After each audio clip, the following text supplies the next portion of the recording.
Welcome in, everybody. Today we're going deep on deism. And you might be thinking deism, like, isn't that some, like, what, 18th century philosophy?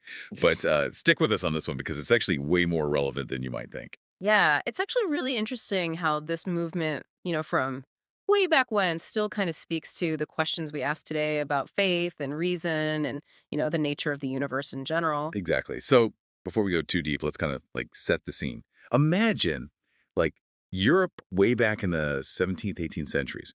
It's a time of huge intellectual change. Scientific discoveries are like upending everything people thought they knew. Revolutions are shaking up the powers that be, right? And people are really starting to question, well, everything. And it was right in this time that deism kind of popped up. It was like a way to like square faith with this new world that was so driven by, well, what you could actually see and test. Yeah, you could say that deism was like a middle ground, right? For folks who were like drawn to the logic and reason that science was bringing, but weren't quite ready to just dish the whole idea of a creator altogether. Right. So like if you had to explain deism, like to someone who'd never heard of it, how would you sum up the main ideas? Well, at its core, deism is really about putting reason and natural laws first, like ahead of scriptures and miracles and things like that. Deists, they believe in a creator God for sure, but not a God who's constantly, meddling in our lives. So not the kind of God who's like checking your homework every night and like granting every wish you make on a shooting star. Right, exactly. It's more like, think of God as a cosmic architect or a clockmaker. You know how a clockmaker designs this intricate clock and then they like set it in motion and then they just let it run on its own. So God kind of created the universe, set up these laws of nature, and then stepped back to let it all play out. Yeah. Like no need for miracles because the system's already perfect as is. Exactly. Deists believe the universe operates by these, principles, these laws that we can actually discover, not just by like divine whims. And this focus on natural laws, well, it really made them lean on reason as like the best tool to understand not just nature, but the divine too. It's pretty different from how most religions thought about things back then, right? Yeah. So how did this idea even like get started and actually catch on? Well, like I said, it was a time of huge intellectual, like, ferment. Like, think about Isaac Newton, right? The laws of motion.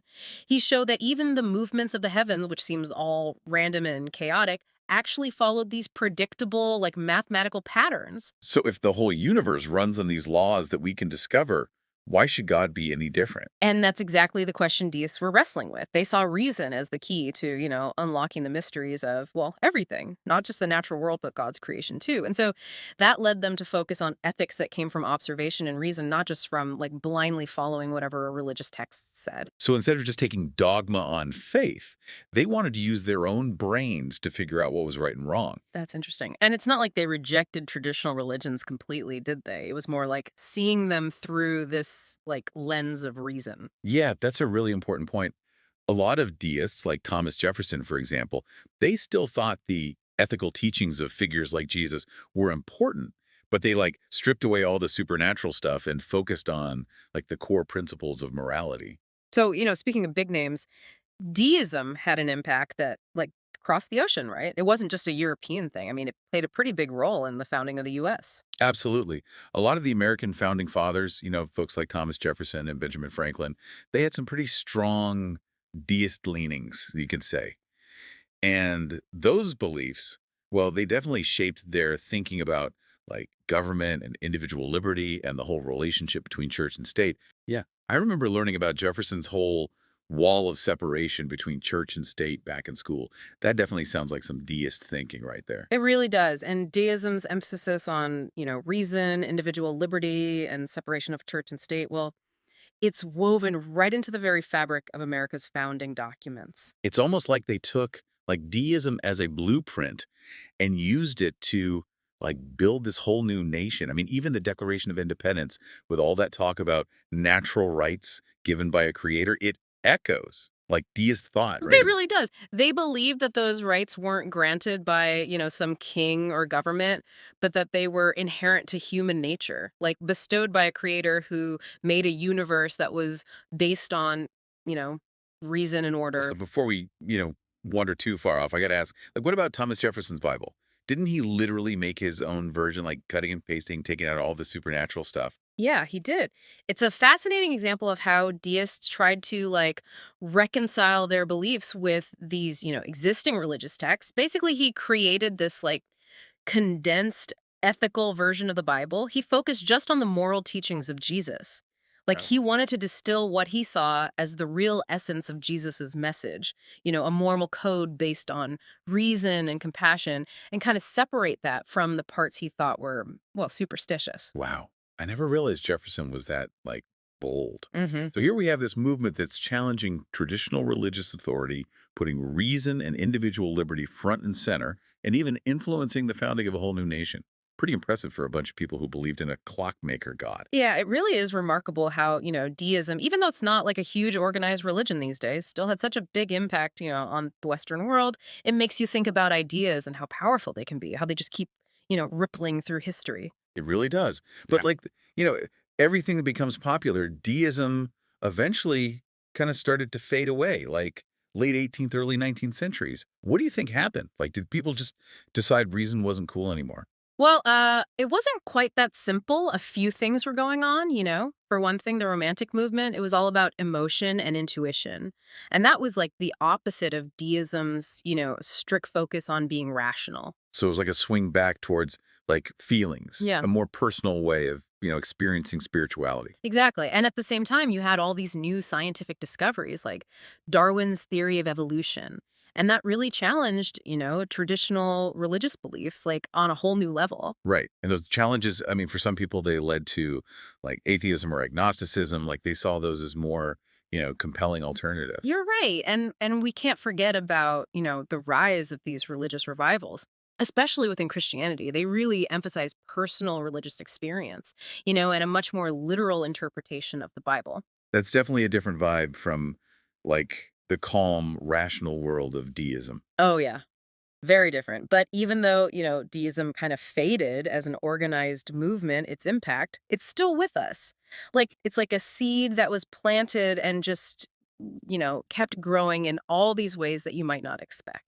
So what are some examples of that, silent legacy you mentioned before? Well, think about the whole, dialogue between science and religion. That's a conversation that, in a lot of ways, deism helped get started. Back then, in the 17th and 18th centuries, I mean, it was pretty radical to suggest that, reason and observation could actually coexist with faith. Deists were definitely pushing the limits of what people considered, acceptable to even talk about back then. They really were. And because of that, they helped pave the way for us to have this, more nuanced understanding of how science and spirituality, relate to each other, which is, well, it's complicated. And what about secular ethics and human rights? I mean, those are cornerstones of modern thought. Yeah. And it seems like, deism's all over them. That's true. Deism's emphasis on reason and individual freedom, it resonated with a lot of thinkers, people who were trying to come up with ethical frameworks that were based on, you know, human dignity and reason, not just on religious doctrines. So deism may not be trending on Twitter or anything, Yeah. but its core values, they're built into so much of modern society. It makes you realize how we inherit all these ideas and ways of thinking without even realizing where they came from. It's a great point. We're all part of this ongoing intellectual conversation, a conversation that's been going on, well, for centuries. Okay, so we've covered the core principles, the historical context, and even deism's lasting impact. But I want to bring it back to our listeners, Why should you care about this movement? I mean, it might seem like just a footnote in history. That's the $1 million question, right? I think deism gives us a really valuable perspective on how to approach these big questions, questions about the universe and, what our place in it is. It encourages us to like really use our reason, question everything, and look for Yeah, evidence. exactly. And it reminds us that, how we decide what's right and wrong, our ethical framework, it doesn't have to be based only on, religious dogma. We can figure out those principles of morality by looking at the world and, having reasoned discussions. It's like deism is saying, hey, don't just, take things for granted. Use your critical thinking skills, look at the evidence, and come to your own conclusions. Right. And even if, at the end of the day, you don't agree with the conclusions that Diaz came to, just going through that process, that kind of rigorous inquiry, it can be really, enriching. So even if you don't like become a deist, with a membership card and everything. Hmm. Just thinking about their ideas can help you figure out what you believe and why you believe it. Absolutely. It can help you like define your own beliefs and values. And that brings us to our final thought for this deep dive. We've been exploring the history of deism, right? But now we want you, our listener, to imagine you're back in the 18th century.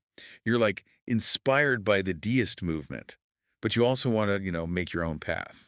What would your own like personal belief system look like? What would your relationship with the creator be like? What principles would, be your moral compass? It's a big question, and there's no like right or wrong answer. We're not saying, you have to convert to deism or anything like that. We just want to like spark your curiosity, get those mental gears turning. We've put some more reading in the show notes if you want to, dig into these ideas a little deeper. But for now, just think about that question. Let it, percolate a little bit. You might be surprised by like what comes up when you really take the time to think about these big timeless questions.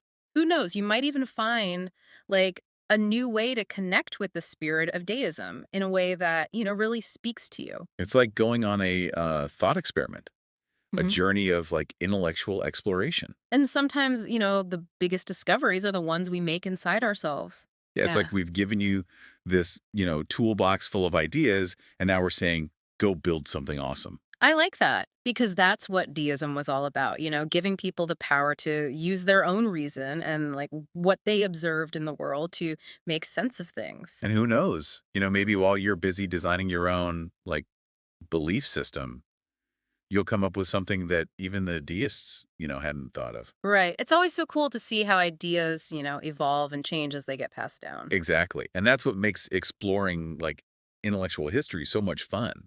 It's not just about like the past, it's about seeing how those ideas are still shaping, well, us, and our future too. It's like we're all part of this huge conversation that's been going on forever, and deism is like one of the voices in it. Well said. And on that note, we want to thank you all for joining us for this deep dive into the world of deism. We hope you found it, enlightening, something to think about, and maybe even like a little bit inspiring. And remember, stay curious, keep your minds open, and never stop, asking those big questions. Until next time.